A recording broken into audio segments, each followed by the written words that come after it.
आने वाले एपिसोड में झनक और अनिरुद्ध के बीच की कानूनी जंग और भी खतरनाक मोड़ लेगी। अदालत में अनिरुद्ध के वकील झनक पर तीखे सवालों के तीर छोड़ेंगे और उसे झूठा साबित करने की कोशिश करेंगे। झनक शुरुआत में घबरा जाएगी, लेकिन ऋषि उसे अपनी आंखों से हिम्मत देगा और उसे सच पर डटे रहने को कहेगा।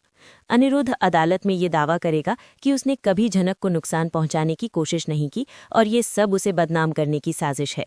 तभी झनक का वकील एक नया सबूत या गवाह पेश करने की बात करेगा, जिससे अनिरुद्ध के चेहरे का रंग उड़ जाएगा।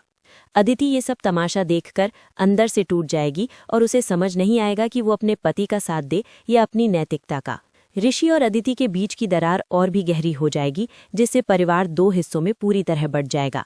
सिमुल बोनी से पाराशर भी कोलकाता आने का बड़ा फैसला लेंगे ताकि वो झनक को न्याय दिलाने में मदद कर सके।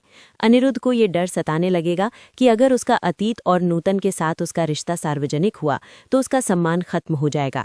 नूतन का पुराना खत या कोई निशानी कोर्ट रूम में चर्चा का विषय बनेगी, जिससे अनिरुद्ध बेहद असहज महसूस करेगा। झनक भरी अदालत में अनिरुद्ध की आंखों में आंखें डालकर पूछेगी कि आखिर उन्होंने अपनी ही बेटी के साथ ऐसा क्यों किया।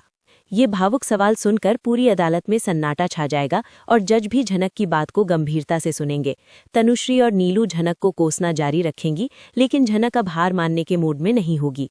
कहानी में एक बड़ा ट्विस्ट आएगा जब यह संकेत मिलेगा कि आग लगने के पीछे अनिरुद्ध के अलावा कोई और गुप्त दुश्मन भी हो सकता है। क्या झनक अपने पिता को सजा दिलवा पाएगी या अनिरुद्ध अपनी चालाकी से एक बार फिर बच निकलेगा।